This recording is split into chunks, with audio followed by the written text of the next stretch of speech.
sur le podcast Bien dans ta boîte, je suis Laura Besson, coach, formatrice et autrice. Sur ce podcast, seul ou avec mes invités, on parle psychologie et entrepreneuriat, car je crois que le savoir, c'est la liberté.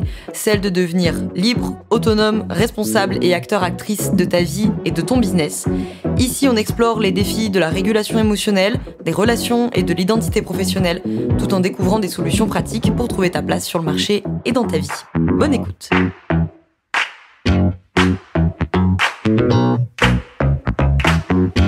Bonjour camarades, on se retrouve aujourd'hui avec une nouvelle capsule que nous recommençons pour la deuxième fois parce que nous sommes d'un bosseron et que Gaïa a fait foirer la première tentative de capture. Donc nous recommençons et donc je répète mon introduction, à savoir qu'aujourd'hui on réacte un article que j'ai écrit sur le site de l'ITTI qui s'appelle Travailleuses indépendantes, travailleuses exploitées. Comme ça, pour celles et ceux parmi vous qui ont la flemme de lire les articles, surtout que il fait 7 pages ou que vous vouliez du react et de l'analyse par-dessus, ça conviendra à tout le monde. Donc moi, je vais lire mon article. Alexis va react à cet article avec le point de vue matérialiste, dialectique, pour parler travail indépendant, surtout de féminisme, et avec ce point de vue-là. Et donc Alexis découvre l'article, il ne l'a pas lu. Deuxième petite info de préambule, c'est que nous avons réglé notre problème de lag, sauf que pour ce faire, nous avons dû supprimer pour l'instant le deuxième écran. Donc on va être sur un seul écran, donc vous nous pardonnez si ça fait des fois un peu des bugs de lecture, etc., parce que c'est pas hyper bien installé. Troisième petit préambule, si vous êtes sur YouTube, un petit pouce bleu, un abonnement, tout ça, c'est gratuit, ça prend 30 secondes. Si vous êtes sur les plateformes de podcast, petit commentaire, petit abonnement, petit 5 étoiles, tout ça, vous voyez, c'est gratuit, ça prend 10 secondes. C'est pas beaucoup, pour nous ça veut dire beaucoup, tout ça. Alors, hop, on se branche sur l'article. Donc, si j'ai bien tout compris au setup, il faut que je fasse comme ça. Nous sommes donc sur le site de l'ITTI, l'Institut, je vais y arriver, des travailleuses et travailleurs indépendants que nous avons confondé avec Alexis et avec d'autres camarades. Donc, nous sommes sur cet article. Hop. Alors, attendez, je vais me mettre là, comme ça, nous on se voit quand même en retour pour vérifier qu'on n'a pas de bug. Travailleuses indépendantes, travailleuses exploitées. Je disais dans la première capsule qu'on a foiré, je vais parler donc au féminin neutre. L'article est écrit en écriture inclusive point médian. Je vais parler au féminin neutre pour faire simple. Et quand j'avais dit ça, Alexis avait dit oui, ça va repositionner mon sujet collectif. Et donc il nous avait expliqué ce qu'était un sujet collectif. Alexis, tu vas nous réexpliquer ce qu'est un sujet collectif, s'il te plaît, de manière spontanée. De manière totalement spontanée. Un individu collectif, c'est quand vous dites les hommes avec un Z. Et un individu, un sujet individuel, c'est quand vous dites mon homme. Ok, on est pas mal. Donc, comme toute militante de gauche, je n'ai pas pu faire l'économie de la lecture du travail de Marx. Son travail, ses écrits et ses réflexions, pour ne prendre en compte que ça et non la tradition marxiste qui lui succédera, sont bien sûr des pierres fondatrices de notre pensée, de notre décryptage du monde et de notre socle militant. Forcé de lui reconnaître qu'il n'existe pas meilleure analyse du mode de production capitaliste que les siennes, et comme toute militante de gauche, je n'ai pas pu faire l'économie de la lecture d'autres penseuses socialistes. Pour autant, j'ai bien été contrainte de faire une économie. Quelle réponse nous apporte Yel concernant la lutte antipatriarcale? Alors bien sûr, Marx, notamment, n'évacue pas la question de l'exploitation des femmes. Bien sûr, Marx nous fournit une épistémologie permettant de penser de manière efficace et conséquente la question féministe. Mais bien sûr, Marx a un prisme masculin sur le monde et nous analyse le capitalisme sous le prisme du travail ouvrier, et principalement sous le prisme du travail ouvrier masculin. Dans l'État ou la Révolution, bien sûr, Lénine nous livre des réflexions et des analyses fondatrices de la question révolutionnaire, mais encore une fois, je finis ma lecture en me disant, et le féminisme là-dedans, quid de la révolution féministe, comment peut-elle être menée, que fait-on des travailleuses? Et ce serait presque à croire que les femmes ne travaillent pas. Et là déjà, je vais faire un petit arrêt pour reprendre ce paragraphe. C'est que, en fait, il y a une analyse, un point de vue marxiste assez structuraliste qui a fait florès au XXe siècle, et c'est généralement cette image qu'on a du communisme et du marxisme, qui a une vision très économique des choses. Comme si la philosophie marxiste, elle parlait uniquement d'économie et et de conséquences qui découlent de l'économie. Là où la révolution marxiste, elle vient entre autres d'Engels, qui a une attaque qui parle beaucoup plus de l'humanité, de l'humain, de l'individu vs le groupe. Et ensuite, la discussion de Marx, c'est de dire à quel point le mode de reproduction a une influence dans cette interface entre le groupe et l'individu. Et donc, la critique que tu es en train de faire à Marx, là, tout de suite, finalement... À Marx, c'est pas à la tradition marxiste, hein, j'ai précisé. Hein. Que tu fais à Marx, c'est du coup, ce serait plutôt, de mon point de vue, une critique à la tradition marxiste de surreprésenter Marx dans le matérialiste dialectique. Parce que Marx, lui, il a fait intérêt spécifique, le capitalisme. Sois pas psychophobe avec Karl, s'il te plaît. Sachant que au final, le matérialisme dialectique, il sert à comprendre l'humain et à transformer la société, à comprendre le mouvement dans l'histoire et dans l'humanité. De comment on passe d'un état à un autre. Qu'on passe du patriarcat au féminisme.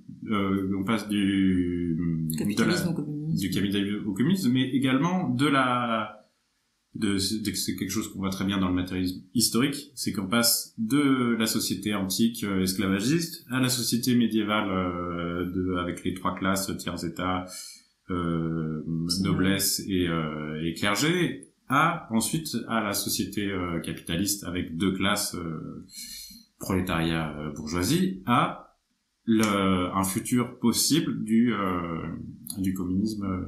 Voilà.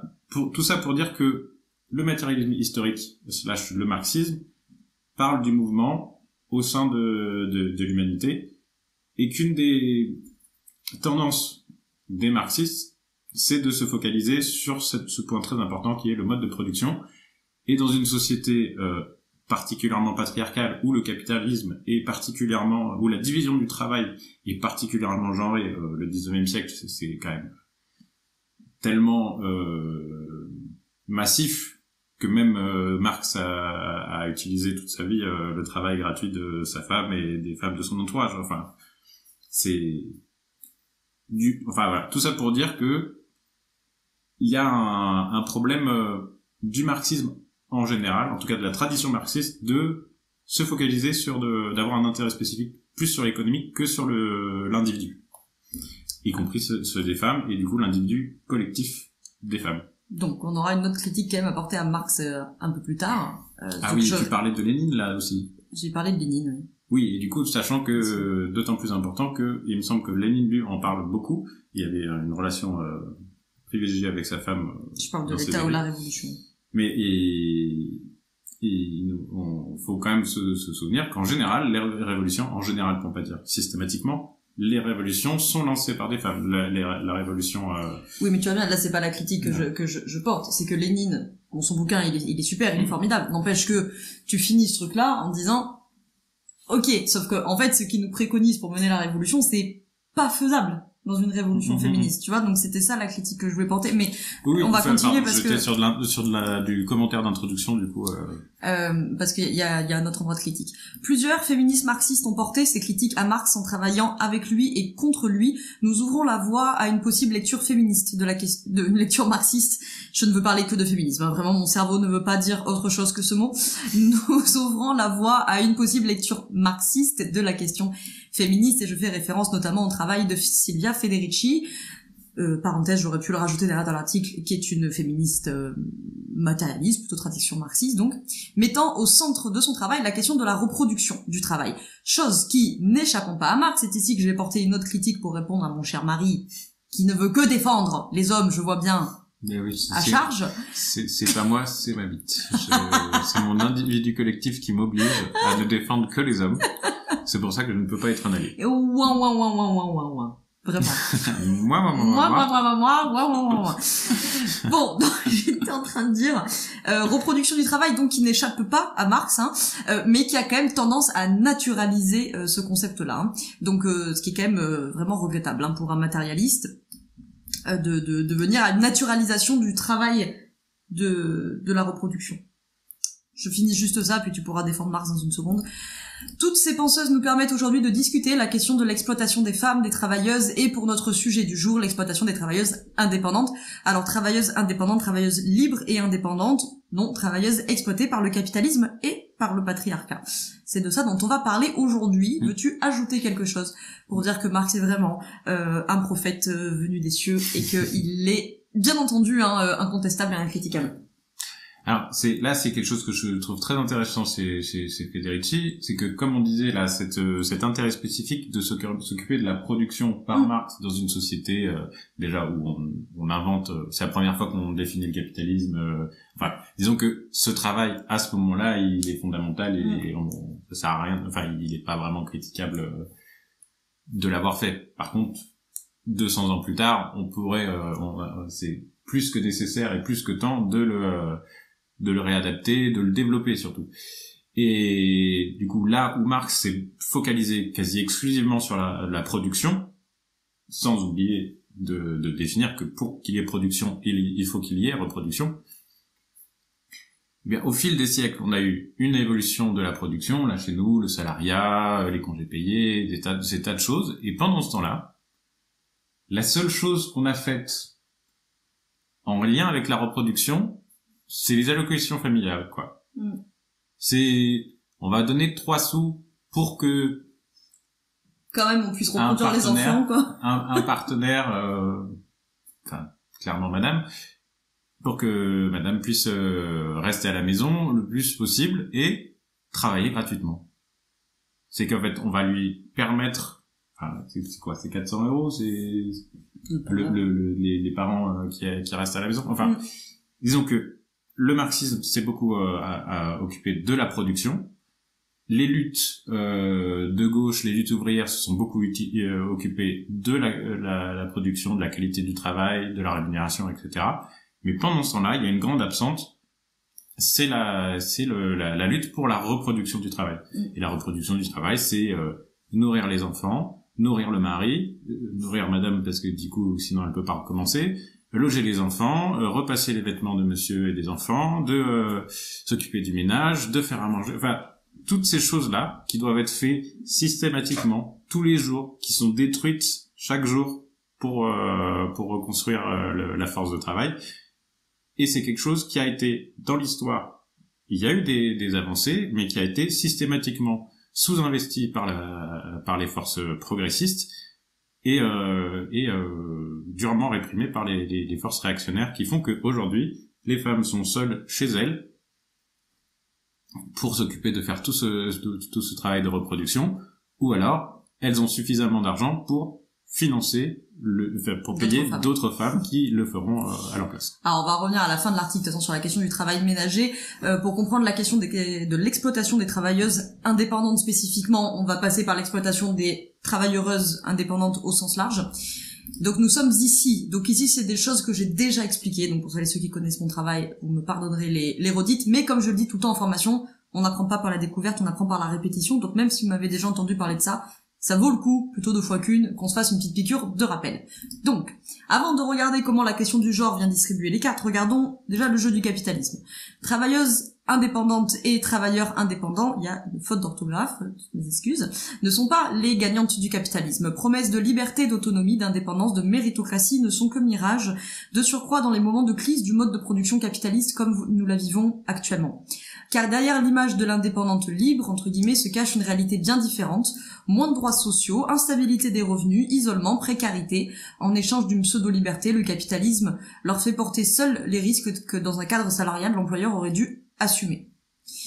Ce statut loin d'être un choix hors du capitalisme est en réalité une extension logique du mode de production, une externalisation des coûts, l'entreprise n'embauche plus, elle sous-traite, elle ne paye plus les cotisations, elle laisse l'indépendante les assumer, elle ne garantit plus un salaire fixe, elle impose la loi du marché et des contrats instables. Ce que le capitalisme nomme indépendance est en fait un transfert massif du risque de l'entreprise vers l'individu.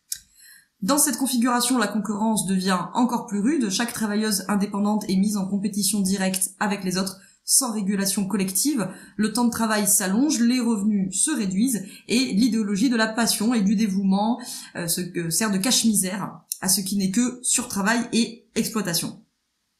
J'ai mis un petit encadré pour qu'on pige 2-3 notions, notamment le concept le plus important sur la question des femmes me semble être la question de l'armée de réserve. Mais juste avant, par rapport à ce que vous dites, c'est que ce que tu es en train de dire là-dedans, c'est que au final, on revient avec le recours massif aux indépendants, on revient à une situation antérieure du marché du travail capitaliste, qui est le travail à la tâche. Et je vous invite à regarder des documentaires ou à vous intéresser à l'histoire des canuts, les travailleurs de la soie. Dont on a parlé dans l'atelier sur l'exploitation, si vous étiez là. C'était très sympa. Je vous conseille cette introduction-là aussi. Et enfin, ces travailleurs de la soie qui étaient coincés aux deux coins de Lyon, de l'exploitation, parlent d'un côté. Et donc, ce sont des travailleurs lyonnais de la soie, très très qualifiés, tous indépendants, à échelle familiale souvent. Et qui, au fil et à mesure de leur histoire, de leur révolte, on voit en quoi l'étau se resserre avec le temps, et où on passe de artisans indépendants à de plus en plus ouvriers à la disposition des marchands. Des marchands. Armée de réserve. Donc, ayons en tête ce concept d'armée de réserve du capital, qui est un concept d'Engels, si je dis pas de bêtises, pour comprendre ce qui se joue particulièrement pour les femmes. Donc, l'armée de réserve, c'est la surpopulation relative, c'est-à-dire les gens qui ne sont pas employés. Donc, vous avez là-dedans les chômeuses, les migrantes, les saisonnières, les travailleuses indépendantes, etc. Féminin neutre, qui restent disponibles pour le capital, mais sans bénéficier d'un emploi stable. Donc, cette armée de réserve, entre guillemets, elle va jouer un rôle central dans le capitalisme. Le capital va développer cette surpopulation relative, parce que ça permet de maintenir une pression constante sur les travailleuses qui sont en poste, qui du coup vont craindre de perdre leur emploi. Ça permet aux employeuses de puiser à volonté dans une main-d'œuvre qui est flexible selon les besoins de l'accumulation du capital, et ça favorise bien entendu la baisse des salaires, puisque la menace du chômage et la concurrence entre travailleuses tirent la rémunération vers le bas. On va bien vous expliquer que oui, mais enfin c'est comme ça, il y a des contraintes, machin, et il vaut mieux ça que rien, parce que si t'es pas content, vas-y, t'as qu'à démissionner, tu te retrouveras au chômage. Donc, les travailleuses indépendantes font aujourd'hui partie intégrante de cette armée de réserve, d'autant plus qu'elles sont instrumentalisées comme tampons, c'est-à-dire que lorsque le marché est favorable, on va mobiliser massivement, et quand la crise revient, puisque ça s'en va et ça revient, c'est comme Sébastien Lecornu, pardon, j'ai pas pu m'empêcher. Et quand la crise revient, on vous abandonne à votre isolement, à votre précarité.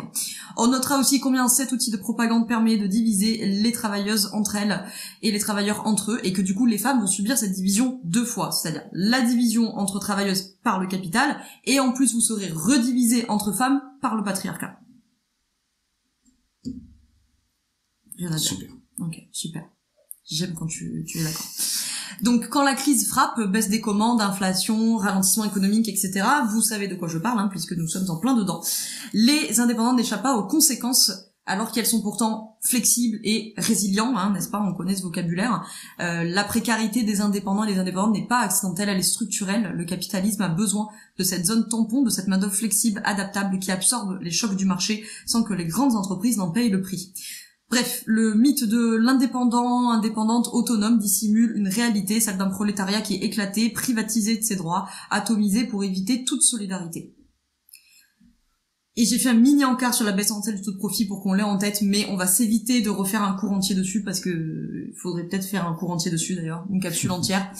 Mais en 2 mots, pour faire simple, plus le capitalisme se développe, plus les capitalistes investissent dans des machines, dans des technologies, dans des infrastructures, ce qu'on appelle le capital constant, plutôt que dans la force de travail humaine, dans leur main-d'œuvre ouvrière, c'est-à-dire leur capital variable. Or, il n'y a que ce capital variable qui crée de la valeur, donc nécessairement la proportion de profit par rapport à l'investissement va tendre à diminuer. C'est compris dans ce mot-là. La baisse tendancielle du taux de profit, ça veut dire que ça a tendance à baisser. Ça veut pas dire que ça baisse tout le temps. Oui, tu allais préciser quoi? J'allais dire, or seule la force de travail crée de la valeur, dans le sens où tu as un marteau, un clou et une planche. Il y a que avec un travailleur qu'on arrive à faire un meuble. Voilà, si tu les laisses les uns à côté des autres, tant qu'il n'y a pas cette marchandise travail qui vient se rajouter à ces 3 autres marchandises, on crée pas quelque chose qui vaut plus cher. Donc résultat, la proportion de profit par rapport à l'investissement tend à diminuer. Pour compenser, le capital cherche à intensifier l'exploitation, c'est-à-dire tirer les salaires vers le bas, c'est-à-dire augmenter le temps de travail, c'est-à-dire précariser, etc. Le capital cherche aussi à externaliser ses coûts en reportant les risques sur les travailleuses, comme c'est le cas notamment avec les indépendants et indépendantes. Dans ce cadre, l'explosion du travail indépendant et ubérisé n'est pas un bug dans la matrice, c'est une réponse structurelle du capitalisme à sa propre contradiction. J'aurais pu mettre à une de ses propres contradictions parce que c'est pas la seule. Je fais une parenthèse que j'aurais pu rajouter. Bon, l'article est assez long comme ça, mais ce que répète souvent Antoine Vatan, tout ça sont des synonymes. Quand il vous explique baisser les salaires ou augmenter le temps de travail, c'est la même chose. Quand on dit accumulation du capital, quand on dit exportation des capitaux, enfin voilà, tout ça parle de cette baisse tendancielle du taux de profit. Bon, alors maintenant rentrons dans la question des différences et des inégalités de genre avec notre deuxième chapitre, maintenant qu'on a reposé les bases. Les travailleuses indépendantes ont un revenu systématiquement plus faible que celui des hommes. On fait un petit peu de stats avant d'arriver au travail ménager. L'inégalité de genre dans les revenus ne se limite pas aux salariés.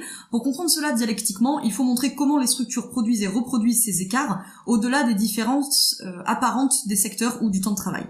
On se donne quelques chiffres, mais si vous me connaissez, vous savez qu'on va pas rester trop là-dessus.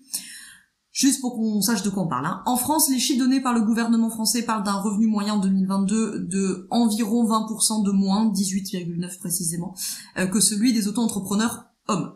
Si on élargit un petit peu le spectre pour regarder les femmes non salariées, au sens large, l'INSEE nous informe qu'en 2022, les femmes non salariées gagnent environ 1 980 € par mois, en moyenne, soit 27% de moins que les hommes qui sont plutôt à 2 720 €. D'ailleurs, parenthèse, cette inégalité qu'on retrouve chez les indépendantes, elle est grosso modo égale à celle qu'on retrouve chez les salariés. Donc, je pose l'hypothèse de quelque chose de structurel, plutôt que quelque chose qui, tu vois, de Saturne qui rétrograde ou que sais-je. Bon, ce qui nous intéresse surtout, c'est l'analyse des causes. Les chiffres nous donnent des indications, mais dans le combat féministe, nous savons que les tambours chiffres contre chiffres ont toujours pour effet de masquer les raisons de ces écarts. J'ai précisé ça parce que je vous invite, camarades féministes, à vous méfier de venir sur le terrain des chiffres dans les débats, parce que généralement, vous allez toujours avoir un petit rigolo de service qui est en mode « Moi, j'ai trouvé un chiffre de l'INSEE qui dit que quand même, les hommes, les pauvres, c'est quand même vraiment super difficile d'être à leur place. » Donc généralement, dans le combat des chiffres, si vous avez quelqu'un qui a beaucoup de chiffres de l'autre côté, on va se retrouver dans une tambouille et du coup on passe à côté du sujet qui nous intéresse, à savoir l'analyse dialectique des causes. L'homme a quelque chose à dire. Ouais, autant toi, ta marotte, c'est le baisse tendancielle du taux de profit. Moi, en ce moment, mon obsession, c'est le jugement de fait, jugement de valeur. Et par rapport à ces histoires de T'as chiffres... deux obsessionnels à chaque capsule, il y en a un qui est là genre, c'est la baisse tendancielle du taux de profit. Vu que tu parlais de te retrouver dans une situation de débat avec des gens et tu vas vouloir leur balancer des faits comme un bon zététicien, de leur donner des faits irréfutables avec des chiffrés, prouver tout ce que vous voulez, et vous dites du coup c'est évident, il y a un fait et il y a un jugement de valeur derrière qui est irrévocable. Tout à fait. Or c'est pas comme ça que ça se passe, c'est qu'en fait on a tous des faits en face de nous et en fait on va avoir un système de valeurs, une vision du monde qui va nous faire penser, qui va nous faire privilégier certains faits, sous-estimer d'autres, et du coup essayer de post-rationaliser derrière de comment je fais pour garder ma vision du monde avec ces faits qu'on me met en face. Et par exemple, on va dire, il y a tant de pourcentage de femmes qui sont une rémunération de tant de pourcents moindre pour les femmes, et en face le masquite il dira oui mais les hommes font des travaux plus difficiles, ils font des travaux plus dangereux, 80% des morts au travail ce sont des hommes, les hommes se suicident trois fois plus, et là en fait on a sorti des faits chacun de notre côté, et la seule manière qu'on aura de résoudre la contradiction, c'est de répondre, de post-rationaliser dans un sens comme dans l'autre, avec notre jugement de valeur. C'est que toi tu vas te dire il y a une inégalité de revenus et il y a plus d'hommes qui vont mourir au travail, je ne sais quoi.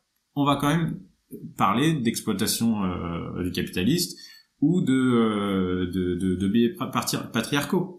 Là où en face, ils diront toujours en fait c'est des inégalités naturelles, c'est normal que les femmes soient moins payées parce qu'elles font des choses moins dangereuses, elles se la coulent douce à la maison, enfin vous voyez bien que en fait la différence elle est dans la vision du monde et la question que pose le marxisme et surtout la réponse que propose le marxisme, c'est de penser le mouvement, le dépassement d'une vision du monde à une autre, d'où elle vient et comment elle s'opère.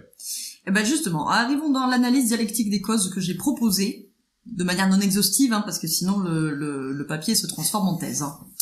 Ce qui, au demeurant, pourrait être une bonne idée, mais bon, c'est un autre sujet. Donc, analyse dialectique des causes. Premièrement, une ségrégation sectorielle et hiérarchique. J'enlève le travail ménager, parce que ça sera dans le 3e chapitre. Ségrégation sectorielle et hiérarchique, les travailleuses indépendantes sont surreprésentées dans les secteurs qui sont moins rémunérateurs, notamment dans les secteurs de soins et de services à la personne, la coiffure, l'esthétique, les activités domestiques, les services personnels, etc.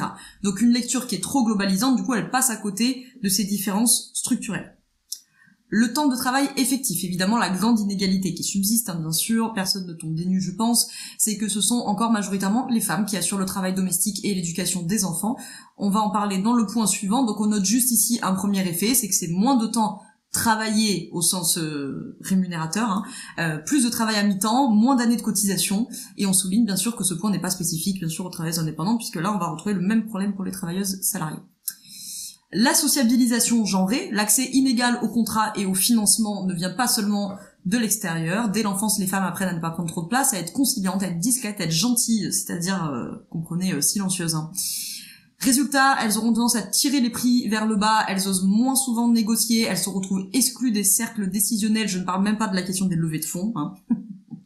Dans les réunions, elles sont plus souvent interrompues, moins écoutées, leur voix jugée trop aiguë, les rendant moins crédibles. Il y a des études là-dessus qui montrent ça. On surestime même le temps de parole alors qu'elles parlent moins. Ça, c'est aussi une étude formidable où je crois que, je veux pas me dire bêtise, mais il me semble que le chiffre c'était dans l'étude que les femmes avaient parlé 15% du temps et que quand on demandait aux gens qui avaient participé d'estimer le temps de parole qu'elles avaient eu, ils disaient 30%. C'est-à-dire que même quand elles parlent très peu, quand on parle très peu, on les saoule apparemment, puisqu'ils ont la sensation qu'on leur braille dans les oreilles toute la journée alors que c'est eux qui font que parler et qui nous coupent la parole. Mais bon bref, ça y est, je m'emballe, je reste calme. Quand elles s'affirment, elles sont sanctionnées. Bien sûr, nous sommes autoritaires, nous sommes hystériques, nous sommes pleines d'émotions, nous sommes des êtres émotionnels, incapables de gérer nos émotions, comme nous le voyons à chaque victoire du PSG, ou de n'importe quel club de foot, que les hommes, bien sûr, sont tout à fait très très calmes. Cette intériorisation patriarcale devient un outil d'exploitation. Elle fait accepter des conditions défavorables et augmente mécaniquement l'extraction de valeur. Et puis le travail domestique, on s'en touche 2 mots puisqu'on va le dérouler après. L'invisibilité, la naturalisation de cette double journée. Les femmes supportent une charge de travail domestique et de soins qui ne dit pas son nom, qui n'est pas rémunérée, qui n'est pas reconnue, mais qui rogne évidemment sur le temps, sur l'énergie, sur la disponibilité pour se former, pour négocier, pour développer son activité. Le capitalisme patriarcal, j'ai choisi ce terme-là puisque c'est le titre d'un des ouvrages de Silvia Federici. Le capitalisme patriarcal compte sur cette invisibilité. Tu es indépendante, tu es libre, et bien sûr tu gères ton temps, comme tu veux. Mais en réalité, ce temps, il est partagé, il est morcelé et souvent sous contrainte. Est-ce que tu veux ajouter quelque chose avant que nous arrivions à mon sujet préféré, le travail domestique? Non, je suis prêt. Tu es prêt? Tu as peur de te faire déplacer dans ta contradiction? Avec plaisir. Alors, 3e et dernier point, enfin non, j'ai mis un 4e point, pardon, mais c'est quoi faire, quoi. Double journée, double exploitation, le travail domestique. Donc, enfin voici l'exploitation la plus invisible, et ce qui est quand même ironique, vu qu'elle représente en moyenne 34 heures de travail par semaine en France pour les femmes qui sont mamans, c'est-à-dire un 2e temps plein. Donc quand je dis double journée, double exploitation, c'est pas une façon de parler, c'est que littéralement, les mamans, force à vous d'ailleurs, font littéralement un temps plein en plus de leur travail officiel, puisqu'apparemment au travail à la maison, vous savez bien, ça ne sert à rien. Le travail de reproduction, donc on entend par travail de reproduction le travail ménager, donc faire le ménage, la vaisselle, l'aspirateur, blablabla, le travail domestique, l'éducation des enfants, le soin des enfants, est encore très majoritairement exercé par les femmes, et c'est un travail gratuit, je crois que je ne vous l'apprends pas. Travail gratuit, travail invisibilisé, travail naturalisé, nous avons entendu pendant des dizaines d'années, j'aurais pu mettre des dizaines et des dizaines et des dizaines d'années, que les femmes, elles sont faites pour ça, parce qu'elles ont bien sûr le sens de l'organisation. Elles ont bien sûr un instinct maternel qui nous rend tout à fait indispensables en fait, à ces tâches, tâches que bien entendu nos maris rêvent de faire, bien entendu, mais ils ne peuvent pas, les pauvres, parce qu'ils sont, c'est parce qu'on ne peut pas. Voilà, ils sont privés du gène, ils sont privés de l'instinct. Bah ouais, c'est vraiment triste sort. C'est une question d'efficacité finalement. Mais bien sûr, enfin vraiment. Il y a une question de cycle aussi, parce que du coup, tu comprends le. Ah oui, c'est parce que toi, t'as un cycle de testostérone 24 heures, voilà, c'est ça. Ouais, du coup, moi, je peux travailler tout le temps à la même tâche, alors que toi, tu as besoin de changer un coup la vaisselle, un coup. J'ai voulu faire la blague avec toi, je suis pas arrivée. C'était trop dur.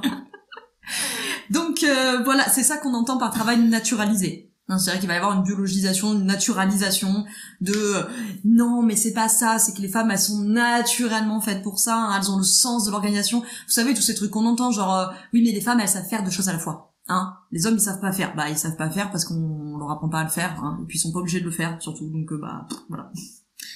Donc là on est sur ce sujet que j'avais un peu introduit avant, le jugement de valeur. On a un fait, les femmes font plus de travail domestique. Eh ben, les progressistes vont se demander pourquoi, dans quel but et est-ce bien nécessaire ou juste. Et les conservateurs, ils vont dire, si ça arrive, c'est que c'est normal, c'est que c'est naturel, donc ça doit continuer. Enfin, d'ailleurs. Biologique. Ça, méfiez-vous tout le temps, les rhétoriques de la biologie, les lois de la nature, je sais pas quoi, souvent c'est quoi, c'est arracher le masque de la nature et vous contempleriez Dieu, c'est ça? Non mais vraiment c'est alerte idéaliste total, essentialiste de fou, et souvent alerte mascu, surtout, soyons clairs. Ou pique-me. Ou pique-me, effectivement. Donc bien que ces sujets soient plus débattus, parce qu'apparemment c'est sujet à débat, donc débattons, force est de constater que la situation n'évolue pas bien vite.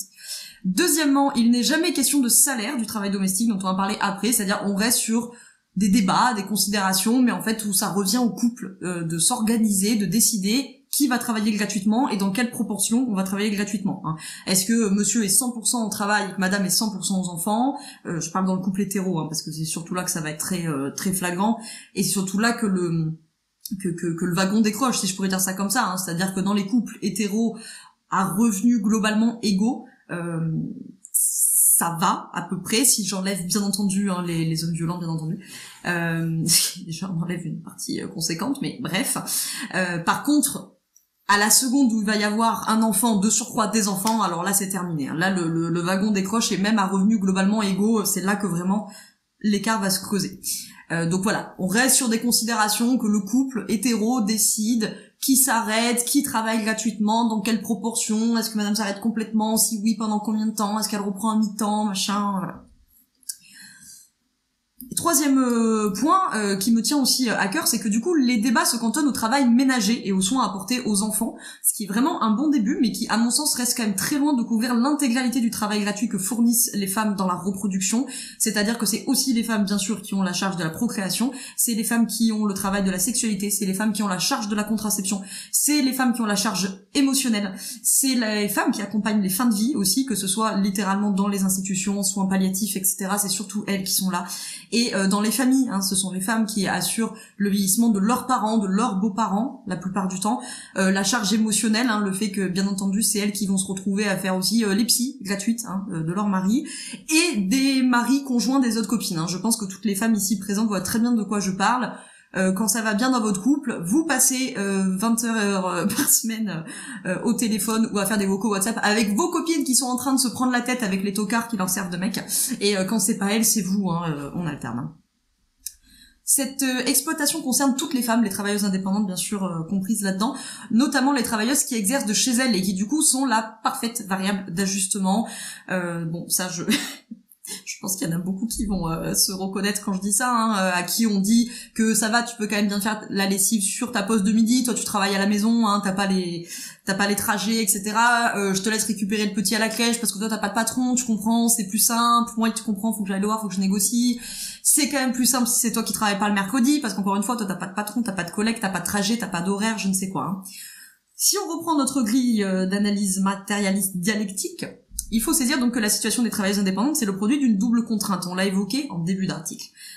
L'exploitation capitaliste On a parlé précédemment de ça, l'extraction de la plus-value par l'organisation du marché, la mise en concurrence permanente, la fragmentation des statuts pour empêcher toute solidarité de classe, etc. Et de l'autre côté, l'exploitation patriarcale qui ne se contente pas de s'appuyer sur ces mécanismes-là, mais qui viennent en fait les renforcer en assignant les femmes à une disponibilité qui est illimitée pour la sphère domestique. Donc le truc qui me paraît vraiment important à avoir en tête, c'est que c'est pas une addition de deux oppressions distinctes. On va garder une lecture intersectionnelle de ce sujet auquel, bien sûr, peut s'ajouter en plus d'autres systèmes oppressifs, comme le racisme d'État, bien sûr, comme le validisme, bien sûr, bien entendu. Là, je parle sur capitalisme et patriarcat de deux systèmes qui sont vraiment articulés, imbriqués. Et donc, à ce titre, on prend le temps de rappeler qu'aucune lutte patriarcale ne peut s'avérer sérieuse sans lutte anticapitaliste et réciproquement, et que le terme de capitalisme patriarcal qui est utilisé par Federici prend, à mon sens, beaucoup d'importance ici, et que bien entendu, comme on l'a dit juste avant, ça peut tout à fait se doubler, enfin c'est pas que ça peut, c'est que très souvent ça se double d'autres oppressions. Si vous êtes une femme précaire, donc vous avez déjà la double peine d'être exploité par le capitalisme et exploité par le patriarcat. Si en plus vous êtes précaire, vous en avez encore. Si en plus vous êtes racisé, vous en avez encore. Si vous êtes en situation de handicap, dans une situation de précarité de santé mentale, etc., ça se rajoute à chaque fois. Le mode de production capitaliste a besoin de ce travail gratuit et invisibilisé pour fonctionner, pour accumuler. Le patriarcat lui fournit ce socle. Autrement dit, le travail domestique des femmes n'est pas seulement une injustice parallèle, c'est une condition matérielle de reproduction du mode de production capitaliste. C'est précisément là que la dialectique joue. Le capitalisme, en prétendant libérer les femmes par le travail indépendant, que vous soyez auto-entrepreneuse, freelance, patronne de PME, TPE, les réinscrit en réalité plus profondément dans une double exploitation, car l'idéologie de l'indépendance masque deux dépendances fondamentales. J'enfonce le clou, la dépendance au marché, avec une protection sociale pour le moins précaire et l'absence d'une économie planifiée qui fait entreprendre comme ça, là, au doigt mouillé, et la dépendance au patriarcat qui continue de considérer son temps, sa disponibilité, son énergie comme ajustable, flexible, à disposition des besoins familiaux et domestiques. Donc vous voyez, vous avez d'un côté le fait que vous êtes l'armée de réserve du capital, donc vous êtes flexible, vous êtes à disposition du capital, et puis de l'autre côté, vous êtes bien entendu ajustable, flexible, à disposition, j'ai dit des besoins familiaux et domestiques pour être poli, mais je veux dire à vos conjoints et maris. Ainsi, la promesse d'indépendance cache une vérité d'isolement. Les travailleuses indépendantes, loin d'échapper aux rapports sociaux de domination, s'y retrouvent prises de plein fouet, avec moins de leviers collectifs pour se défendre. Ça, c'est un point important, peut-être on y revient après. La contradiction est donc la suivante. Le capitalisme a besoin de femmes indépendantes pour alimenter sa machine, de main-d'œuvre précaire, malléable, surexploitée, mais il doit aussi maintenir leur dépendance domestique pour assurer la reproduction sociale gratuite. Cependant, comme nous avons retenu de Marx, n'est-ce pas, que la contradiction était motrice de la transformation, on voit que cette contradiction-là, elle n'échappe pas à la règle et qu'elle nous ouvre des perspectives. Si les travailleuses indépendantes s'organisent, non seulement contre l'exploitation capitaliste, mais aussi contre l'exploitation patriarcale qui en est le socle, elles peuvent devenir une force de rupture. Il n'y aura pas de libération des travailleuses sans attaque simultanée du capitalisme et du patriarcat, ni salaire domestique sans reconnaissance de la valeur de la reproduction sociale, ni indépendance réelle sans collectivisation des moyens de subsistance et des tâches de reproduction. L'enjeu n'est donc pas de mieux intégrer les femmes à ce système, mais bien sûr de le renverser. Est-ce que tu veux rebondir sur des choses? Est-ce que c'est clair ce que j'ai raconté?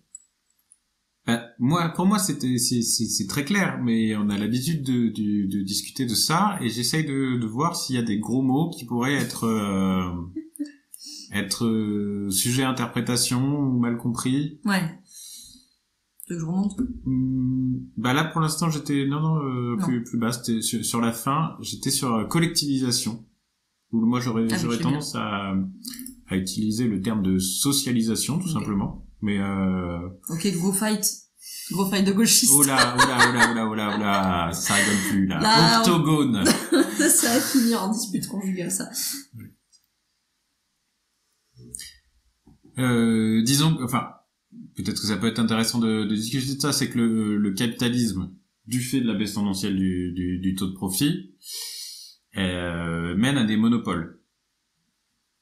Ça, c'est une chose, et le capitalisme, du fait de la baisse tendancielle des taux de profit, est toujours en recherche de nouveaux marchés.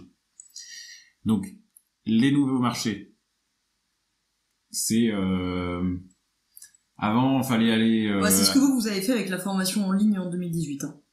Vous avez débarqué sur un marché, vous avez ouvert le marché de je sais pas moi, d'avoir passé les coachings individuels en coaching de groupes digitaux avec des communautés machin, vous voyez, vous avez ouvert un marché où après se sont engouffrés des milliers de formatrices, coachs, etc.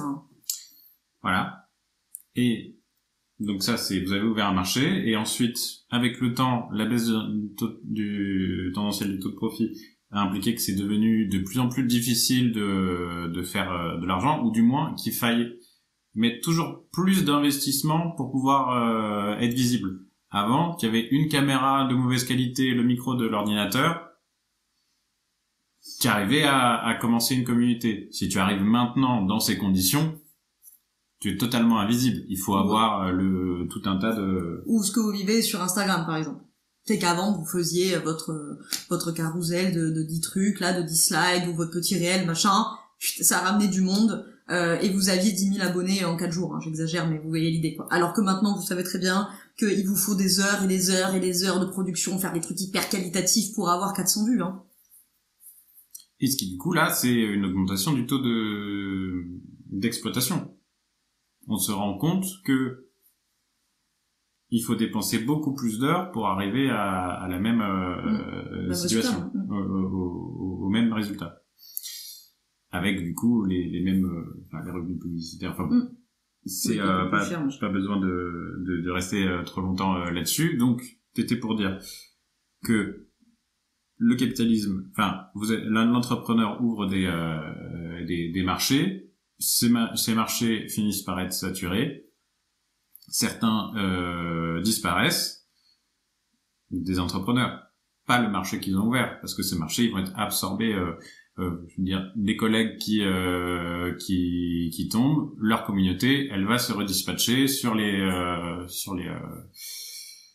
travailleurs indépendants qui sont proches de lui, quoi.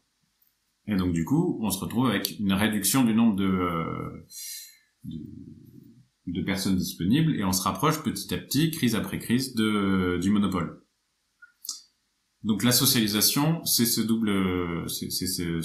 processus-là qui fait que au départ, on doit se débrouiller tout seul pour, parlons de l'accompagnement, on se débrouille tout seul avec ton père qui est artisan ou de la famille, de comment est-ce qu'on travaille ensemble pour se soutenir, ou les copines qui t'appellent. Puis après tu as un coach, tu as un psy, tu as un coach, etc., etc.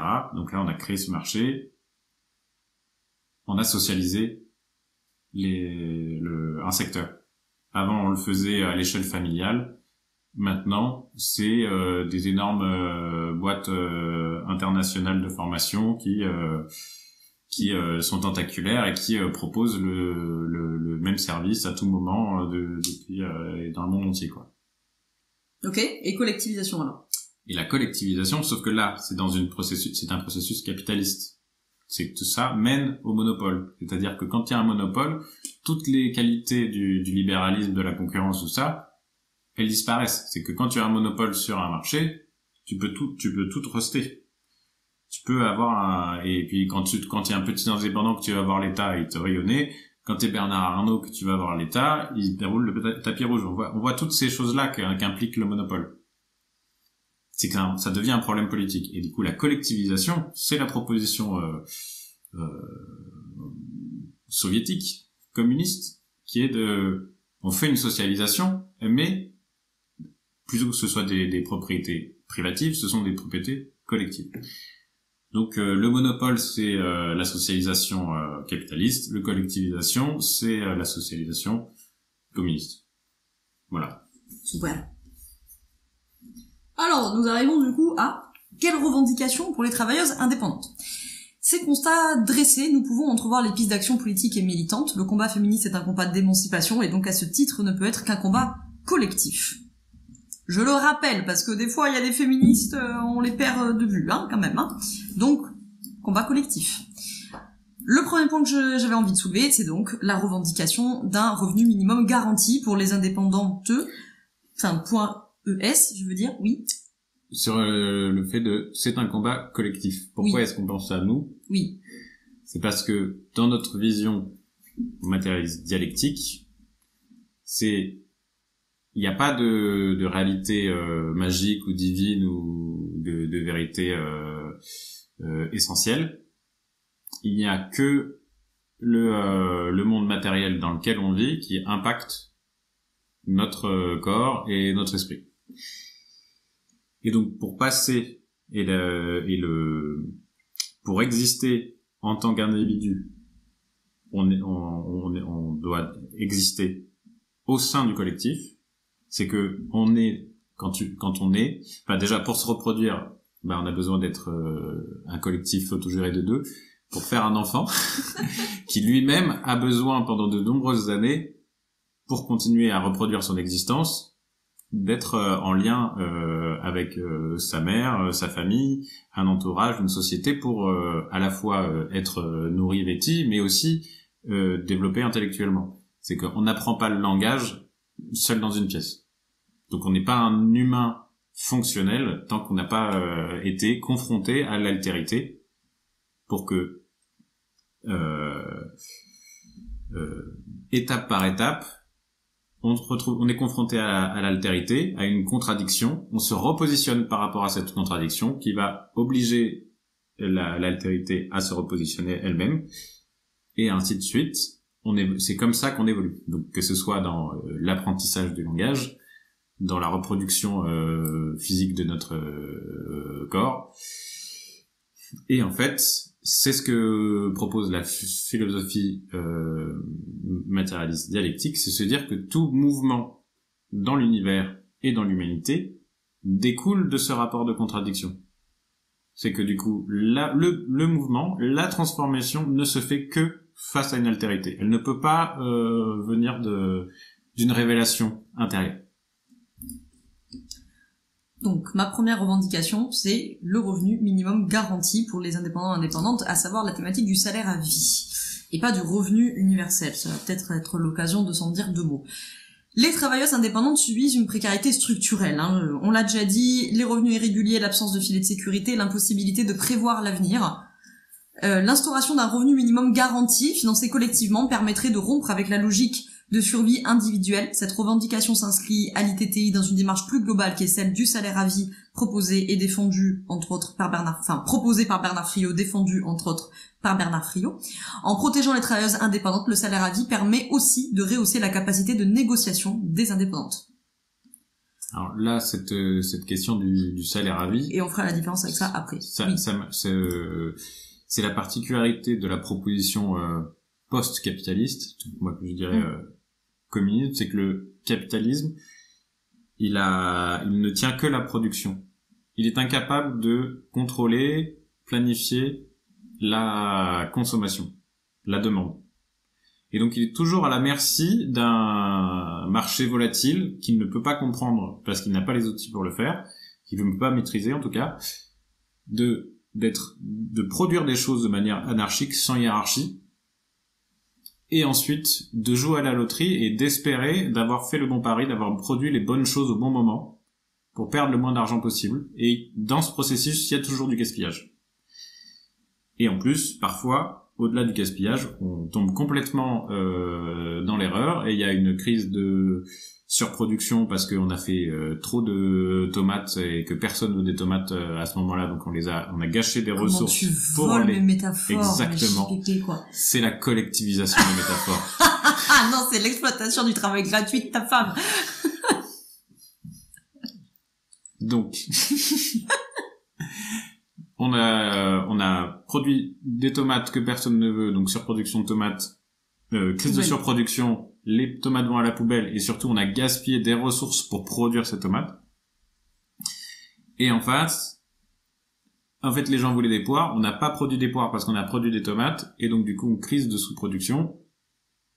On n'a pas dépensé d'argent à le faire, par contre, le but, c'est qu'on doit, en tant qu'entrepreneur, en tant que paysan, là dans ce cas-là, c'est qu'il faut vendre des choses pour gagner de l'argent. Donc si à chaque poire pas vendue, on n'a pas gagné cet argent qu'on aurait dû gagner si on avait su quelle était la demande. Et donc la proposition du salaire à vie, la proposition quelque part du fonctionnariat à la base, et qui est d'ailleurs basée en premier lieu sur l'armée de métier, qui est l'État décrète qu'il y a une demande de sécurité nationale et il paye des gens, quelle que soit leur production, pour défendre le pays. Donc on a toute une hiérarchie, toute une organisation qui fait que ces gens sont payés à rien faire jusqu'à ce que y en ait besoin. Et même surtout, nuance, c'est qu'en fait, le fait d'avoir cette armée-là permet qu'on n'ait jamais à l'utiliser. Tu penses bien que si à la frontière russe, il y avait les États-Unis, ils auraient peut-être pas envahi. Tu vois, si l'Ukraine avait la puissance des États-Unis, il ne se resterait pas permis d'attaquer et donc il n'y aurait pas eu de guerre tout simplement. On voit enfin bon, là c'était l'image pour expliquer en quoi, quand on planifie et quand l'État, en tout cas quand le collectif planifie quelque chose, il peut répondre à des besoins. Ce que n'est pas capable de faire une entreprise capitaliste parce qu'elle ne tient que à la production. Et que toute production dépend d'une demande. Et cette demande, soit elle est purement individuelle, donc c'est-à-dire que on est juste des petites personnes divisées, pas organisées entre nous, et donc du coup on va commander au petit bonnet en la chance, et donc ça ne va pas être planifiable pour le producteur. Ou alors on s'organise, on décrète ce dont on aura besoin pour l'année qui va venir, et donc du coup l'entrepreneur, qu'il soit privé ou public d'ailleurs, lui il sait ce qu'il va devoir faire pour l'année, et donc du coup il va pouvoir s'organiser là-dessus et pouvoir limiter le gaspillage et du coup allouer le maximum de ressources au meilleur des endroits. Donc du coup le salaire à vie, c'est un salaire à la qualification. Tu nous expliques ça? Oui, donc du coup... Mon mari, il est TDA, donc des fois, il faut il faut que je le recadre un peu aussi. C'est moque. C'est oui, psychophobe. C'était psychophobe, je sais. Donc là, je parlais de cette histoire du salaire à vie, de pourquoi est-ce que on propose ça pour les indépendants, c'est qu'en fait, c'est de résoudre le problème principal du travail indépendant, c'est de ne pas avoir de vision à long terme, et du coup, parce qu'on ne peut pas maîtriser la commande. Et donc le fait de financer a priori les gens permet qu'ils puissent travailler pour plus tard sans être coincés par le manque de revenus. Et donc le salaire à vie proposé par Bernard Fillot, techniquement, c'est un salaire à la qualification. Donc en fait, c'est encore une fois comme à l'armée ou comme chez les fonctionnaires, c'est que on a un niveau d'études, un niveau de qualification et une expérience qui va nous donner une note sur un graphique de salaire, et qui au moment où on arrive à tel grade, eh ben on sera, quoi qu'il arrive, payé au moins ça. Et au fur et à mesure de notre vie, on va pouvoir espérer augmenter sur cette grille de salaire jusqu'à la retraite, où du coup on sera devenu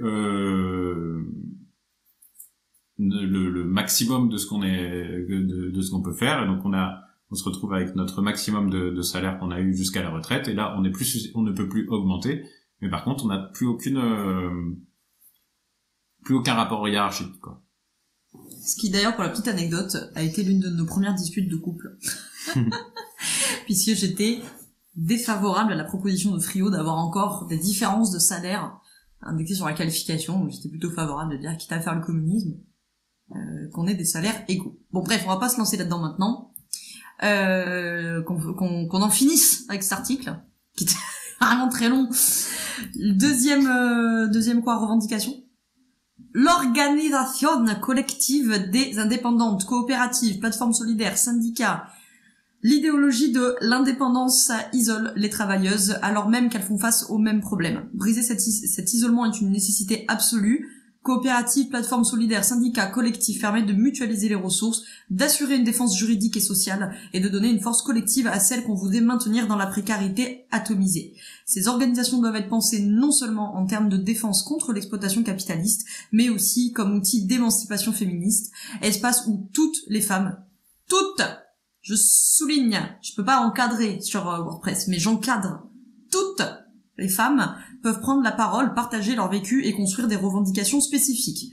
Donc ce tout était bien entendu un tacle à nos collègues, si je peux dire ça comme ça, féministes libérales, qui ne veulent défendre qu'elles-mêmes, d'accord? Donc espace où toutes les femmes peuvent prendre la parole, partager leur vécu et construire des revendications spécifiques.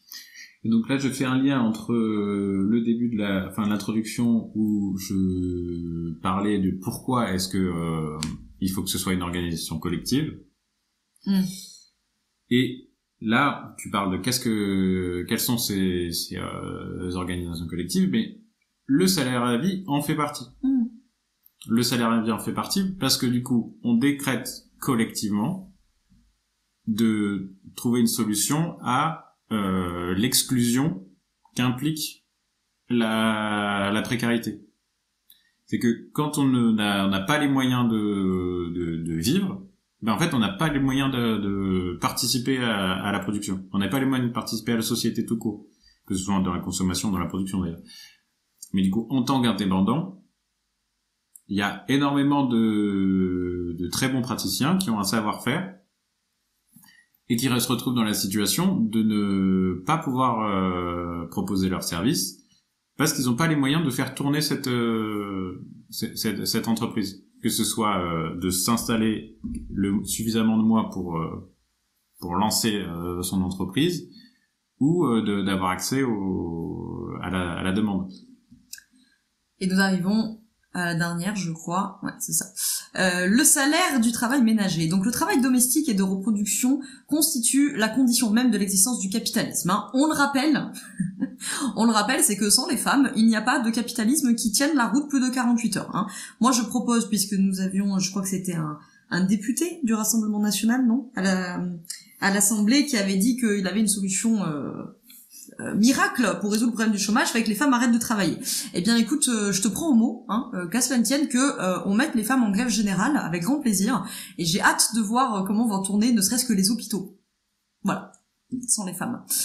Je dis les hôpitaux, je peux parler aussi de l'éducation, je peux parler aussi du ménage, hein, j'ai hâte de voir qui va lui faire le ménage de son bureau et de sa maison, et le temps de survie de ses enfants. Hein, parce que je pense que sans les femmes, la survie des mioches qui... 48 heures, hein, à peu près. Hein.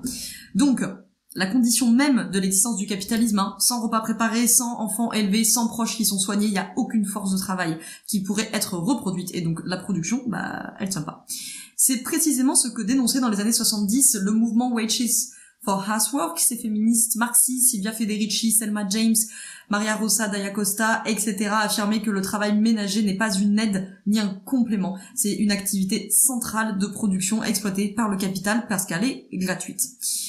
Revendiquer un salaire pour le travail ménager, c'est exiger sa reconnaissance comme travail à part entière et dévoiler au passage l'un des ressorts cachés de l'accumulation capitaliste. Cette revendication fait écho aux propositions plus contemporaines que nous avons évoquées rapidement de Bernard Friot sur le salaire à vie, attribuer un salaire non pas en fonction d'un emploi occupé, mais en fonction de la qualification de la personne et à vie. Étendre un tel dispositif aux tâches de reproduction permettrait de sortir ce travail de la sphère de la gratuité et de la dépendance conjugale. Autrement dit, il ne s'agit pas de compenser les femmes pour ce qu'elles font déjà, mais de reconnaître structurellement que sans ce travail, il n'y a aucune économie qui ne peut fonctionner. Pour les travailleuses indépendantes, cette perspective est cruciale. Leur statut flexible fait d'elles la variable d'ajustement parfaite entre production marchande et reproduction domestique. La revendication d'un salaire pour le travail ménager articulé à celle du salaire à vie est une arme redoutable. Nous attaquons par ce biais deux piliers de l'exploitation, le capitalisme et le patriarcat qui vivent de notre exploitation la plus complète, la plus totale, la plus injuste et la plus ignoble. Et je vous ai mis à la fin les sources, notamment je vous invite à lire, si vous voulez creuser ça, Silvia Federici, le capitalisme patriarcal. Bon, ça c'est les sources des chiffres que j'ai cités. Et j'ai oublié de mettre, je vais le rajouter, un des articles de nos camarades de Position Revue sur pourquoi le travail ménager n'a pas été socialisé, parce que ça permettra de faire, je pense, un bon complément à cet article-là. Alors là, ça devient très intéressant. Là où ça devient à noter. Avant, c'était vraiment là où c'était franchement fort intéressant. chiant. Non, c'est là où on discute de possible et d'interstices, et par où on commence et par où, ou en tout cas plusieurs choses convergent. C'est que du coup on a ce salaire à vie qui vient permettre la reproduction. Mais on voit aussi que la reproduction, c'est pas simplement un moyen c'est pas simplement de l'argent. C'est des gens qui le font. Mais qui va le faire? C'est que du coup, une des critiques que tu faisais à la proposition de Friot, c'est qu'en fait, on va maintenir des rapports hiérarchiques justement à travers la légitimation de certains travaux spécifiques et par définition par rapport à d'autres travaux qui sont perçus comme subalternes. Ma critique à Friot était que pour décider, il y a comme dans le fonctionnement de la sécurité sociale, des élections et donc des représentants, des travailleuses qui sont élus démocratiquement et qui du coup vont décider. Et donc la critique, la méfiance que j'ai au projet de Friot tel qu'il est pensé actuellement, sauf s'il l'a mis à jour depuis que ça m'a échappé, ce qui est possible, c'est le fait que, je disais à Alexis, oui, bien sûr, et laisse-moi deviner qui va être élu au pôle décisionnaire des hommes blancs. Je le dis de manière raccourcie, de manière provocante, mais parce qu'en fait, pour toutes les raisons d'ailleurs que j'ai évoquées dans l'article, c'est que on risque de se retrouver, si on n'a pas pensé en amont ce genre de choses, à de nouveau avoir les instances décisionnelles qui sont colonisées par les dominants, c'est-à-dire par les hommes, c'est-à-dire par les blancs, c'est-à-dire par les cis, c'est-à-dire par les hétéros, par les valides, etc., etc., etc. Parenthèse sur le désaccord que j'avais avec Bernard Friot, qui, pour une raison qu'on a évoquée d'ailleurs que Alexis a évoqué puisque c'est lui qui réactait, auquel Friot est un peu, je présume, un peu aveugle, parce qu'il est précisément à cette place-là, et que donc la contradiction, comme il ne la vit pas, il la voit pas. C'est ça la critique que je voulais porter à Marx au début de l'article. C'est pas de dire oh là là, Marx il est méchant, il s'est pas occupé de ça. C'est de dire que en fait, justement pour avoir une pensée matérialiste historique, c'est dans le contexte historique dans lequel il est plongé, il passe complètement à côté, enfin complètement, pas complètement parce qu'il en parle de la question de la reproduction, mais franchement pas tant que ça, et encore une fois d'une manière assez naturalisée, c'est-à-dire que du coup il passe à côté de cette thématique-là, et il est pas le seul, bien sûr. Du coup, je t'ai coupé, tu sais plus ce que tu disais. Mais c'est que, en fait, quand je disais que c'était fort intéressant le niveau, le stade où on a été, c'est que du coup, on a mis beaucoup de choses. Je veux bien que tu le laisses justement, parce que cette conclusion me fait penser à plusieurs choses à la fois. Ok, on va pas perturber le TDA, c'est bon, on y est. Je veux que tu décales, oui, c'est bon. C'est qu'on voit que on a vu qu'il y avait beaucoup de travail gratuit. Donc il y a des travails que l'on fait parce qu'ils ont une valeur d'usage, mais qui sont faits dans un certain rapport social qui implique que la personne qui travaille n'a pas les moyens d'en tirer une valeur d'échange. Et dans une société capitaliste, ceux qui ont du pouvoir, c'est ceux qui peuvent extirper la valeur d'échange. Quelle que soit la valeur d'usage, justement. C'est que du coup, tu vas gagner toujours plus d'argent à vendre qu'est-ce qui est inutile? Des pailles en plastique. Tu gagneras toujours plus d'argent à vendre des pailles en plastique qu'à élever 14 enfants, quand tu es leur mère. Or, il me semble que la valeur d'usage de l'un et de l'autre est plutôt inversement proportionnelle au revenu, à la valeur d'échange qui leur sont accordées. Et le salaire à vie, c'est de ça que ça parle. De trouver un moyen, non capitaliste du coup, de rémunérer la valeur d'usage quoi qu'il arrive.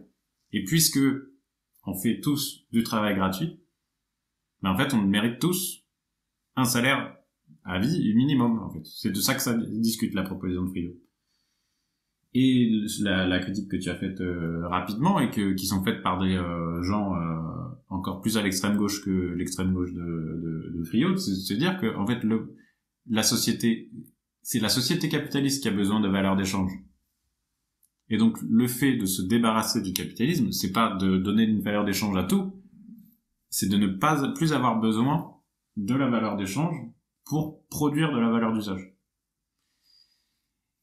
Et du coup, ça implique encore d'autres solutions, quoi. C'est que la limite dans laquelle est la sécurité sociale, c'est cette nécessité que quelque part de la valeur d'échange doit être produite, qui du coup est justement cette valeur dont parlent les anti-tax Zuckman, le à quel point c'est pas que Bernard Friot il travaille beaucoup, c'est que Bernard Friot il capte énormément de valeur d'échange. Bernard Arnault. Arnaud. C'est pas le même Bernard. C'est ni Raphaël Arnaud ni Bernard Friot. Faut rester concentré. C'est Bernard Arnault qui produit, qui capte énormément de valeur d'échange. Et donc, il y a énormément Bernard Friot qui va entendre cette capsule, hein, parce que bien sûr, il va l'écouter. Oui, sans aucun doute, oui. C'est que ça à faire. Sans aucun doute.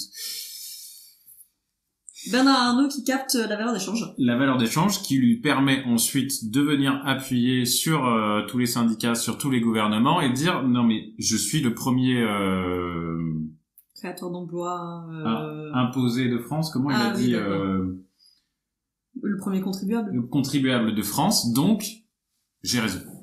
Et donc je me permets d'envoyer un tweet assassin contre un économiste et que ensuite tout le monde politico-médiatique se dit mais c'est très important d'écouter ce que ce monsieur a à dire, qui n'est même plus résident français d'ailleurs, qui paye le moins d'impôts possible proportionnellement à sa richesse et qui est en plein dans ce que attaque la taxe Zuckman, c'est de l'égalité devant l'impôt que les ultra riches ne respectent pas. Ils payent moitié moins en proportion d'impôts que n'importe quel contribuable français.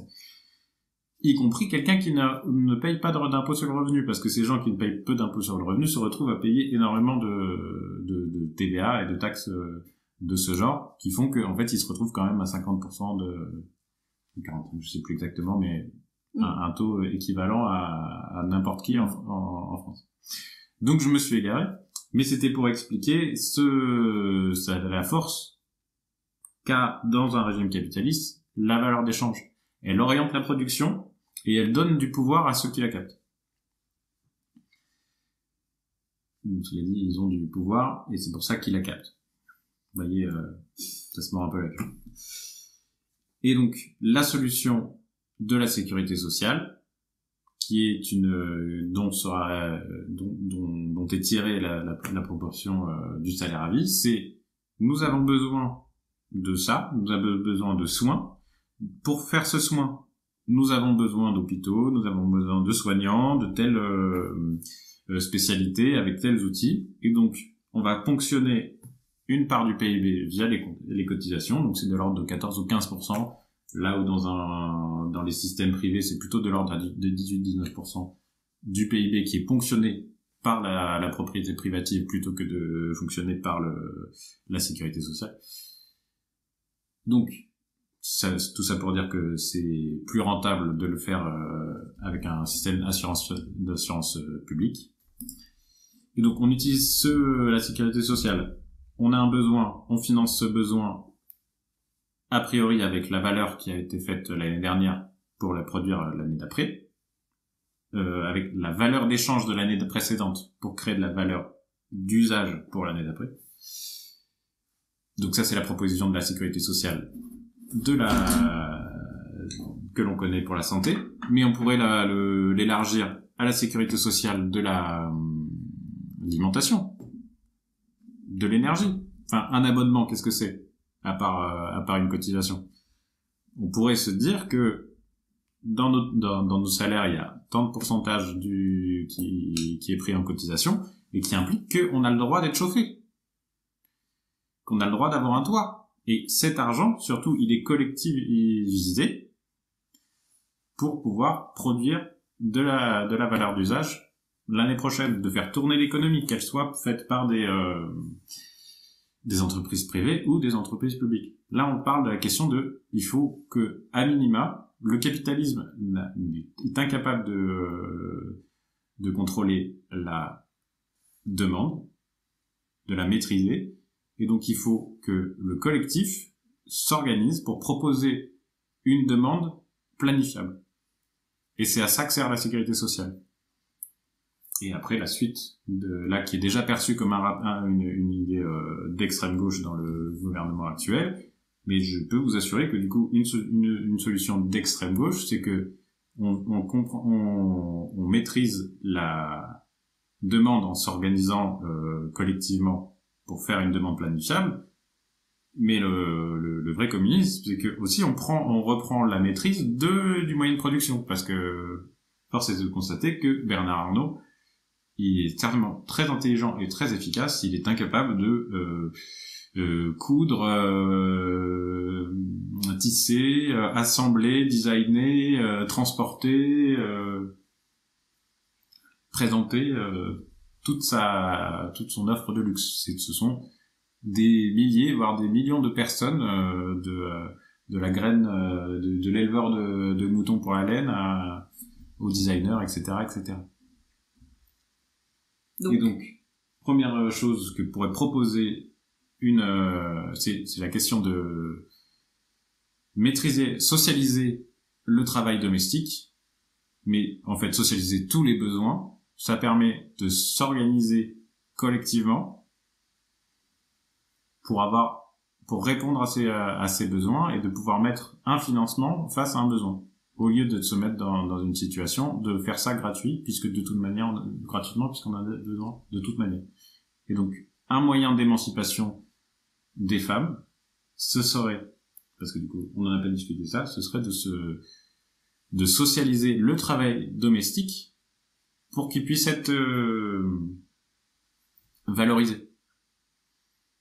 Et surtout, d'un point de vue du rapport homme-femme, on est un rapport égalitaire face à ce travail. Ce n'est plus un travail gratuit dans lequel dont il faut se débarrasser. C'est une valeur d'usage qu'il faut trouver le moyen de valoriser, quoi. Est-ce que cet article était clair? L'article était super, j'ai adoré. Très bien. Est-ce que y a quelque chose à ajouter? Bon, pas forcément à l'article, mais à ce qu'on s'est dit en React, parce que je me dis que je sais pas depuis combien de temps on est là, mais peut-être ça commence par où. Le truc que je n'ai pas du tout dit, que l'on n'a pas du tout dit, et qui ouvre un peu ça, et puis surtout qui aura tendance à repositionner plus facilement l'individu collectif que je suis, c'est bien beau, les femmes, elles ont pas envie de bosser à la maison, je comprends qu'elles se bagarrent pour le faire le moins possible, mais moi non plus. Tu vois, genre, et donc ça implique... Moi non plus, j'ai pas envie, tu vois. Moi non plus, j'ai pas envie. Ouais. Et là, ça implique de faire un choix étrange. Est-ce que j'assume j'ai un privilège, je ne le fais pas, et je n'ai pas envie de le faire. Est-ce que j'assume pourquoi est-ce que j'assumerais d'accepter de perdre cet avantage de ne pas avoir à perdre du temps dans les tâches reproductives, parce que moi je m'occupe du travail productif qui rapporte de l'argent, tout ça, et pourquoi est-ce que je me bagarre là-dedans? Pourquoi je laisserais advenir ce choix progressif en tant qu'homme? Ou est-ce que et pourquoi je ne devrais pas, au contraire, me mettre dans la réaction et l'empêcher d'advenir? J'ai tout à y perdre. Pourquoi est-ce que je choisirais le choix progressif? Eh bien, le choix... Juste pas que ce soit clair, c'est l'idée de mettre votre mari, votre conjoint, votre mec, votre petit copain, que sais-je, dans une situation de contradiction. Et une fois qu'il est mis dans la contradiction, puisque lui il y est pas en tant qu'homme, ok, si on parle spécifiquement des violences patriarcales, parce qu'il peut être dans la contradiction pour d'autres axes, mais pour celui-ci. Et donc une fois qu'il est mis dans cette contradiction, il a trois options. Soit il fait un choix progressiste, c'est-à-dire il fait avancer le schmilblick pour le faire schématiquement. Soit il fait un choix conservateur, genre je suis ici, je touche à rien, je bouge pas, et il va tenter de maintenir la situation telle qu'elle est actuellement. Il fait littéralement le choix de la conservation de l'État, quoi, de l'état de fait, ou troisième option, il fait un choix réactionnaire qui littéralement implique de faire le choix de revenir à la situation avant la contradiction. Et donc là, ce qu'essaie de dire Alexis, c'est comment ça se fait que moi, en tant qu'homme, je me retrouve par moment à faire le choix progressiste, alors qu'en apparence, il me fait perdre des privilèges, il me fait perdre oui voilà, des privilèges, et que sur le papier, j'aurais un peu intérêt à aller sur le choix réactionnaire, puisque c'est celui qui me confère le plus de privilèges. Pourquoi je vais donc sur le choix progressiste? Pourquoi donc vas-tu sur le choix progressiste? À part la peur. À ne pas négliger. Mesdames, à ne pas négliger. Quick. Blague à part. C'est que, du coup, pour la question, en fait, la société sexiste, elle crée une contradiction entre les hommes et les femmes, parce qu'il y a une compétition. Et le fait de maximiser, enfin de s'efforcer de réduire les inégalités entre les hommes et les femmes implique que cette contradiction diminue.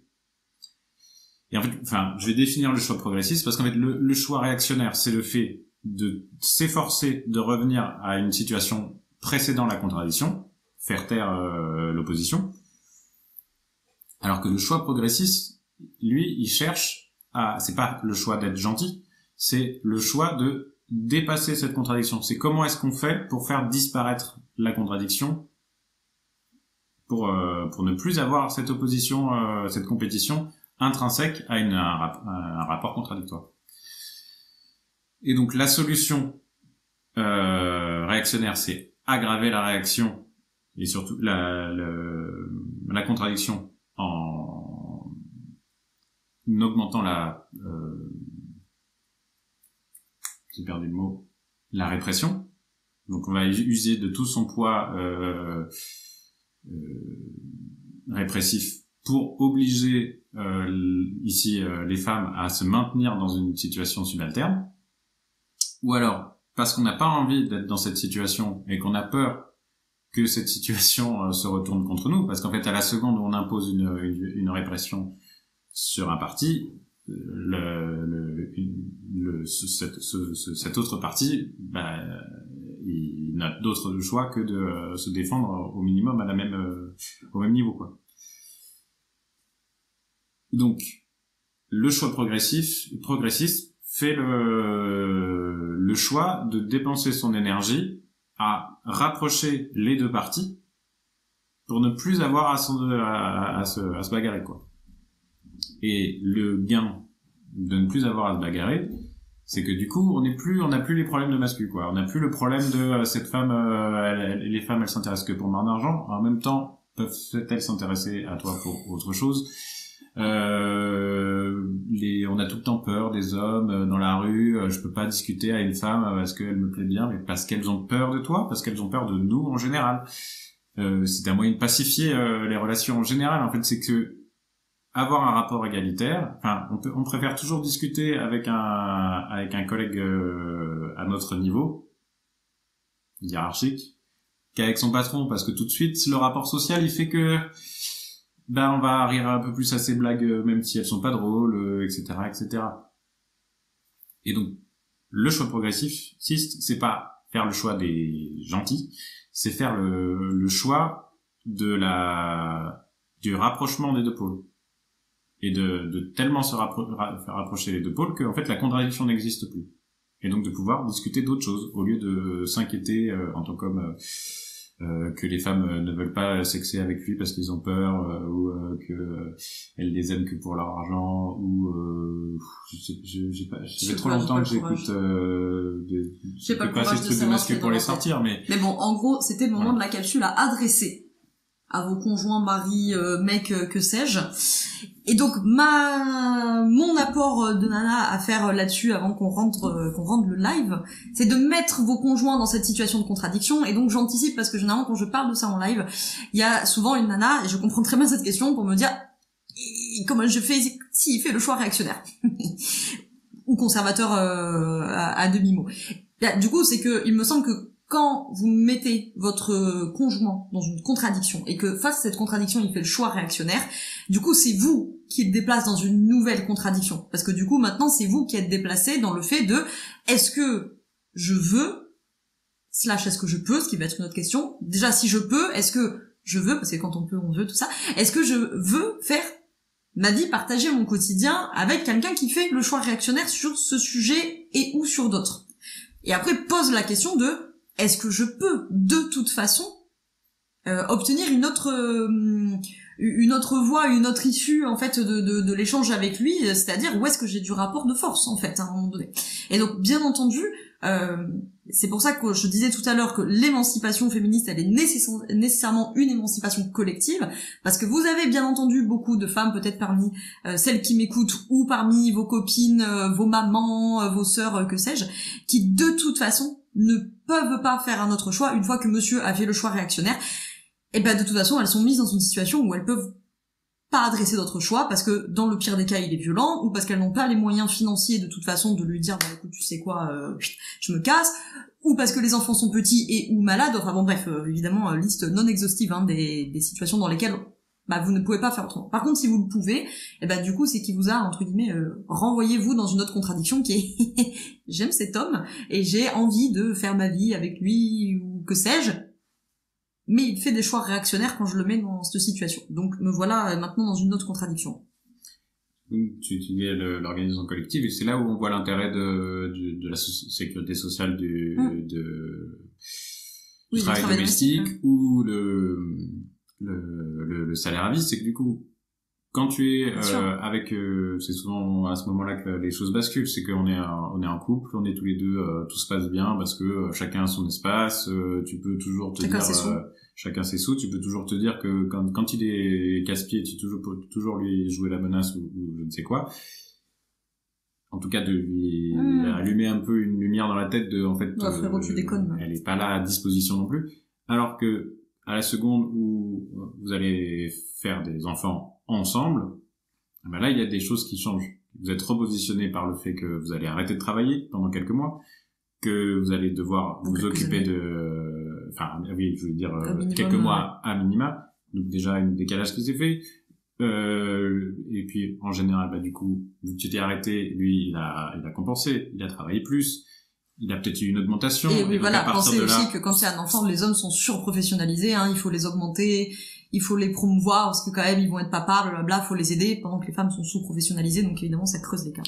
Ah, on voit bien que tous ces choix sont très rationnels, surtout quand collectivement, les femmes gagnent moins, et du coup, c'est d'autant plus statistiquement important que ce soit les femmes qui s'arrêtent, parce que de toute manière, elles gagnent moins, donc on va pas enlever le salaire, on va garder le plus fort des deux, quoi. Et donc cet écart va s'aggraver d'autant plus, et donc du coup là c'est à ce moment-là que le rapport change dans votre couple, c'est que du coup vous êtes beaucoup plus dépendant, vous êtes repositionné par votre situation matérielle actuelle, et lui il est de plus en plus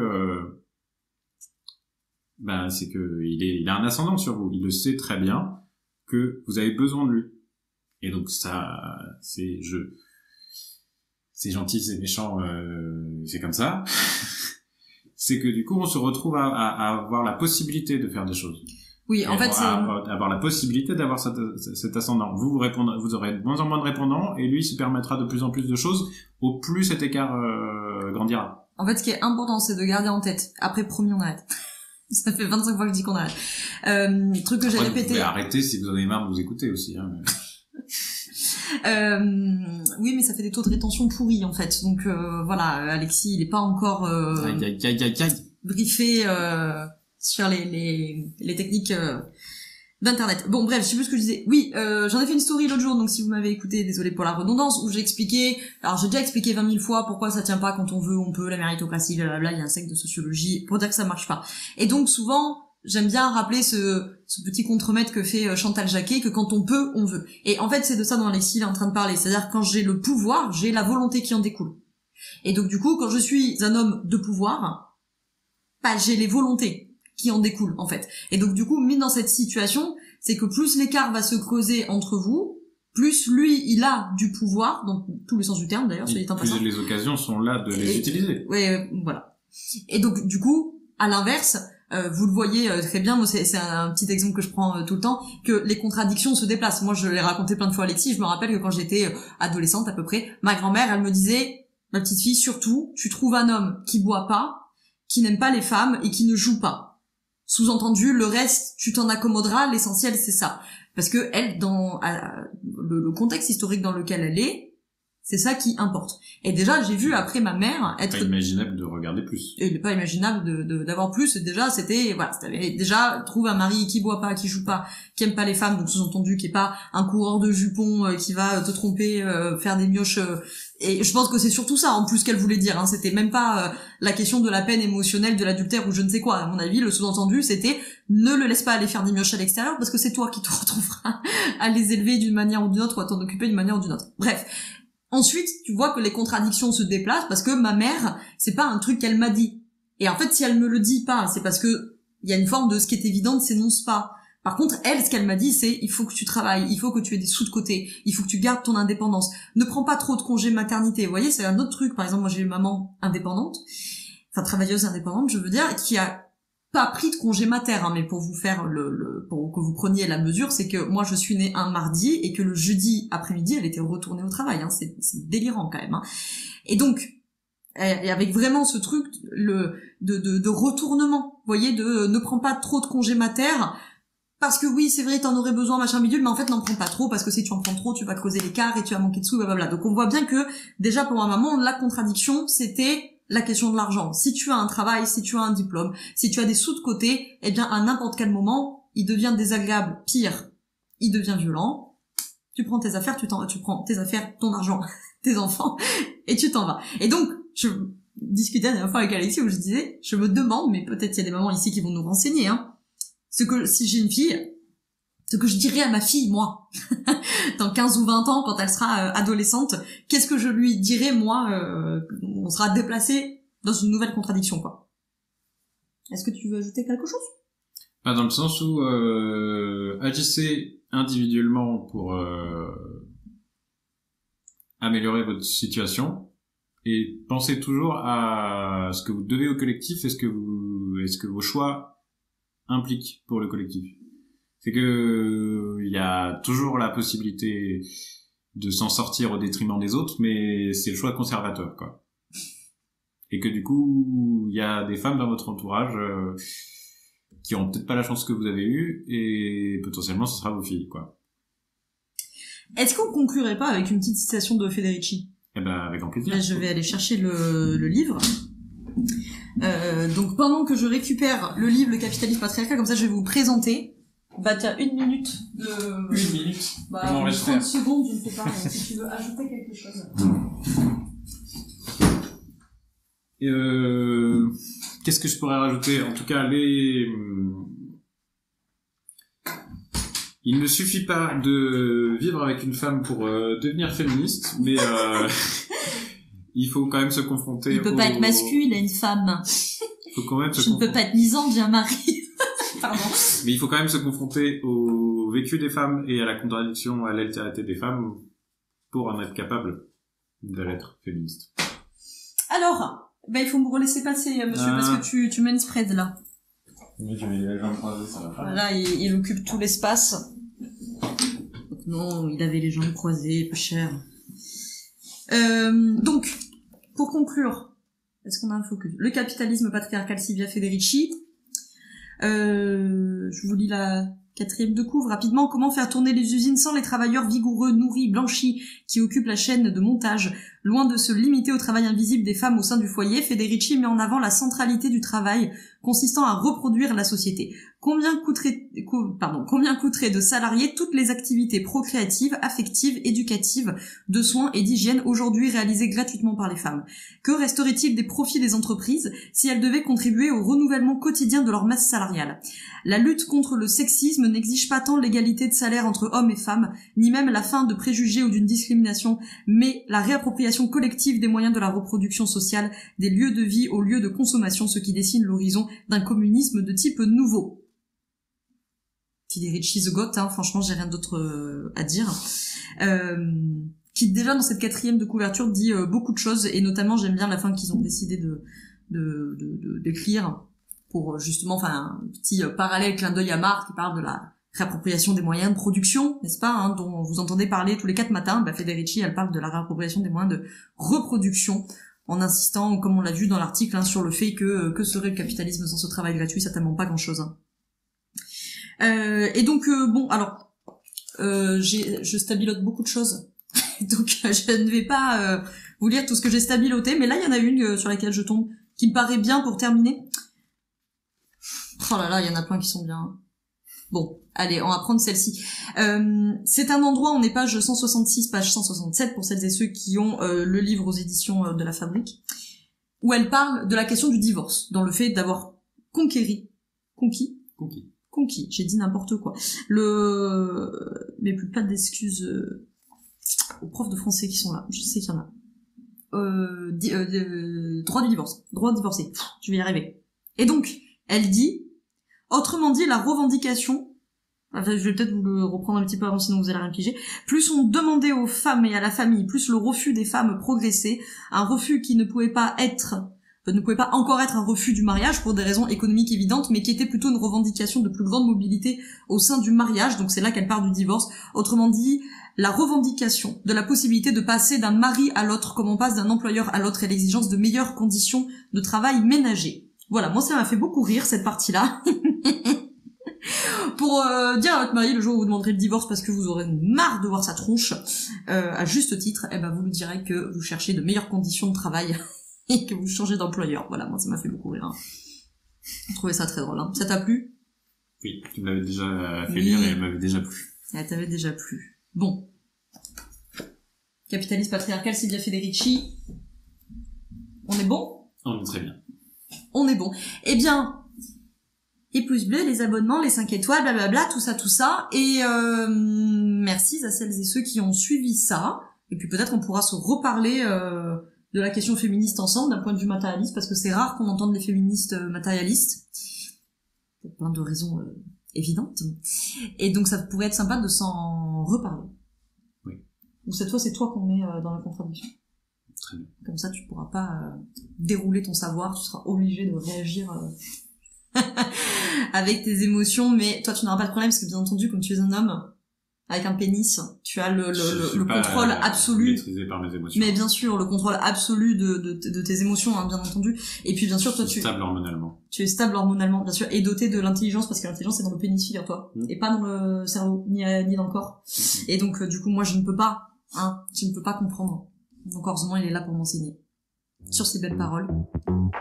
À bientôt. Ciao.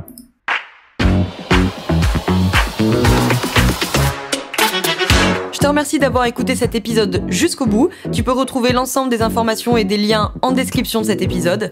Si tu as des idées, des suggestions, ou si tu as tout simplement aimé cet épisode et que tu veux me le dire, direction Apple Podcast pour laisser un commentaire et 5 étoiles. C'est ce qui permet au podcast d'aider plus de personnes et ça permet aussi de me soutenir. Tu peux aussi partager cet épisode à un entrepreneur ou une entrepreneuse qui pourrait en avoir besoin. Je te souhaite une très belle journée ou une très belle soirée selon quand tu m'écoutes et surtout, je te souhaite d'être bien dans ta boîte. Ciao, ciao.